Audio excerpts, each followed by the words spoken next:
مسلمان کہیں گے اے اللہ کے رسول، یہ آخری صورت ہمارے لیے اور ہمارے قلوب کے لیے زیادہ اطمینان کا باعث ہے۔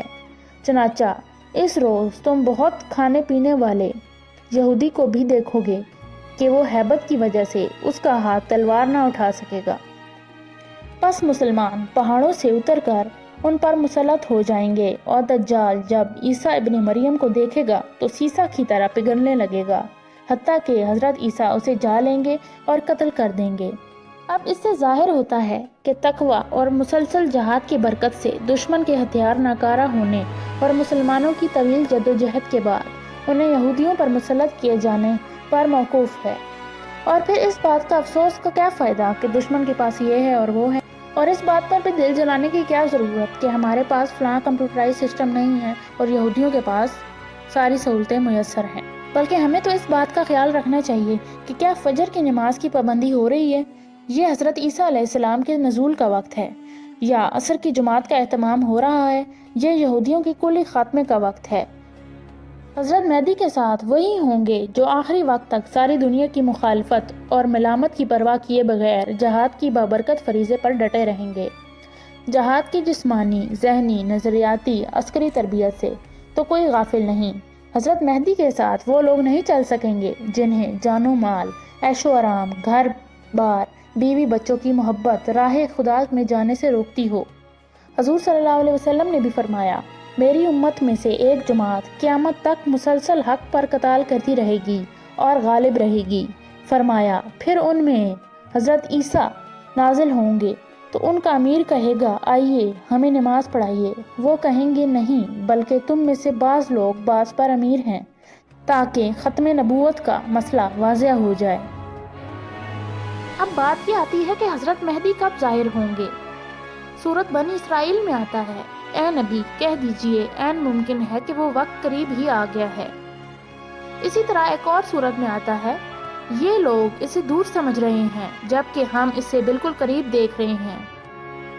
قرآن میں بھی متعدد بار آیا ہے کہ اے نبی کہہ دیجئے میں نہیں جانتا کہ جس چیز کا تم سے وعدہ کیا جا رہا ہے وہ قریب آ چکی ہے یا ابھی دور ہے۔ سورت الجن میں آتا ہے، اور اے نبی کہہ دیجئے کہ میں نہیں جانتا کہ جس چیز کا تم سے وعدہ کیا جا رہا ہے وہ عنقریب پیش آنے والی ہے یا ابھی میرا رب اس کے ضمن میں کچھ تاخیر فرمائے گا۔ حضور صلی اللہ علیہ وسلم سے ایک صاحب نے پوچھا، قیامت کب آئے گی؟ آپ صلی اللہ علیہ وسلم نے فرمایا، تم نے اس کی کیا تیاری کی ہے؟ بالکل یہی بات اس سوال کے متعلق کہی جا سکتی ہے۔ اب اس کا جواب یہی بنتا ہے کہ ہم نے اس کے لیے کیا تیاری کی ہے کہ حضرت مہدی کب آئیں گے اور ہم ان کا ساتھ کس طرح دیں گے، کیونکہ جس طرح حضرت مہدی کا ساتھ دینے والے حدیث کے مطابق روئے عرض کے صالح ترین مسلمان ہوں گے اور ان کی فضیلت اصحابہ بدر والی ہے، اسی طرح ان کا ساتھ چھوڑ کر بھاگنے والوں کے لیے وعید بھی اتنی ہی سخت ہے۔ حدیث شریف میں ہے، اس پر یعنی مسلمانوں کو کافروں کے حوالے نہ کرنے پر جنگ شروع ہو جائے گی اور مسلمان 3 گروہوں میں بٹ جائیں گے۔ ایک تہائی لشکر تو میدان جنگ سے بھاگ جائے گا، ان کو توبہ اللہ تعالیٰ کبھی قبول نہیں فرمائے گا۔ 1 تہائی لشکر شہید ہو جائے گا، یہ اللہ تعالیٰ کے نزدیک افضل شہداء ہوں گے۔ اور تیسرا، 1 تہائی لشکر کو فتح نصیب ہوگی، یہ آئندہ کسی فتنے میں مبتلا نہیں ہوں گے۔ حضرت کا ساتھ چھوڑ کر بھاگنے والے کون ہوں گے؟ اب یہ سوال آتا ہے، جنہوں نے شرک و بدعت کی دین سمجھ رکھا ہے، جنہوں نے اپنے منہ کو حرام سے اشنا کر رکھا ہے، جن کے دلوں میں حسد، بغض اور کینہ ہے، زبان پر غیبت، تہمت اور جھوٹ ہے، آنکھ میں خیانت، حرص اور ہوس ہے، ہاتھ میں بخل، کرپشن اور فراڈ ہے، منکرات سے توبہ نہیں کی اور دنیا سے منکرات کے خاتمے کے لیے جہاد کرنے والوں میں شامل ہونے کا شوق رکھتے ہیں۔ یہ وہ لوگ ہیں جو حضرت کو عین میدان جنگ میں اکیلا چھوڑ کر بھاگ جائیں گے۔ اہم یہ نہیں کہ حضرت مہدی کب ظاہر ہوں گے، اہم یہ ہے کہ اگر وہ ظاہر ہو گئے تو ہم میں سے کس نے اس کے لیے تیاری کی ہے۔ کہیں ایسا نہ ہو کہ جب وہ ظاہر ہوں تو ہم کسی ایسے فتنے کا شکار ہوں کہ ان کا ساتھ دینے کے بجائے پیٹھ دکھا دیں یا ان پر مقابلے پر اتر آئیں۔ جی ہاں، کچھ بدنصیب نام نہاد مسلمان سب سے پہلے ان کی مخالفت میں خم ٹھونک کر نکلیں گے اور دردناک طریقے سے برباد ہوں گے۔ احادیث سے بھی یہ بات واضح ہوتی ہے کہ حضرت کے زمانے میں نام نہاد مسلمانوں کا ایک طبقہ بھی ہوگا جو حضرت کا ساتھ چھوڑ کر بھاگنے والوں میں سے سب سے زیادہ بدبخت ہوگا۔ وہ اسلام کا دعویٰ دار ہونے کے باوجود حضرت کی مخالفین میں سے ہوگا اور اسے اللہ تعالیٰ ساری دنیا کی آنکھوں کے سامنے دردناک عذاب میں گرفتار کرے گا۔ وہ زندہ جسموں کے ساتھ زمین میں دسا دیے جائیں گے۔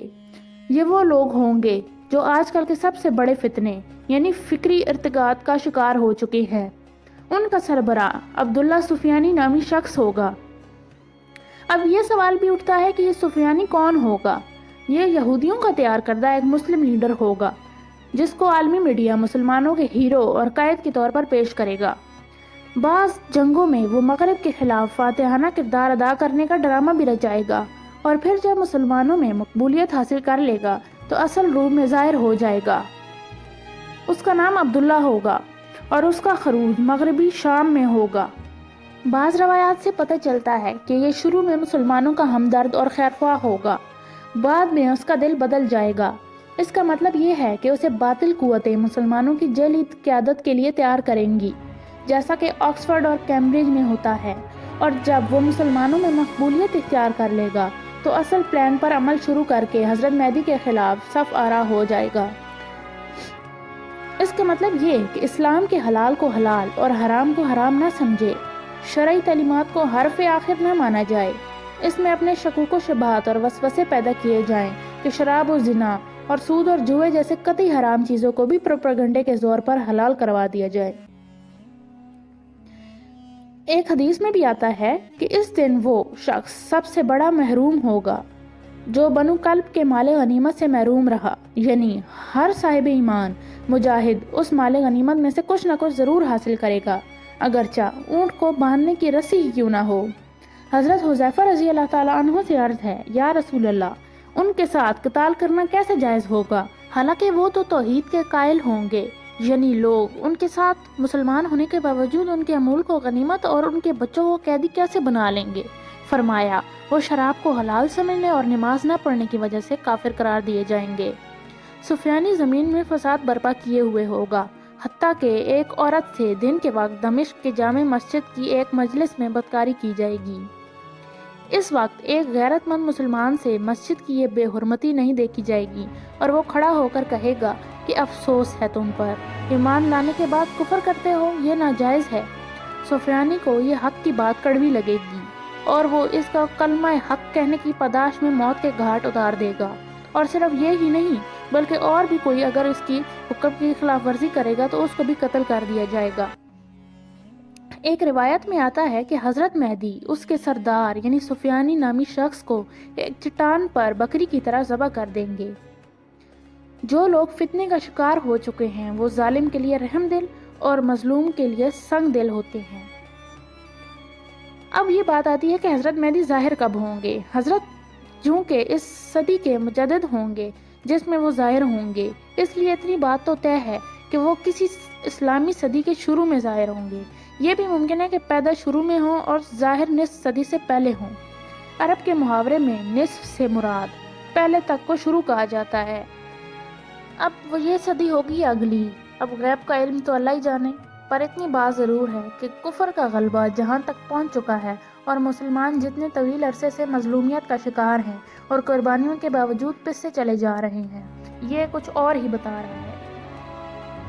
آج کی ویڈیو میں ہم نے امام مہدی کے ساتھ شامل مسلمانوں اور میدان جنگ میں پیٹ پھیر کر بھاگنے والوں کا ذکر کیا، اور ساتھ ہی سفیانی نامی شخص کا ذکر کیا جو پہلے تو مسلمانوں کا حمایتی بن کر منظر عام پر آئے گا اور پھر اپنے شیطانی حربے استعمال کر کے مسلمانوں کے خلاف جنگ کرے گا۔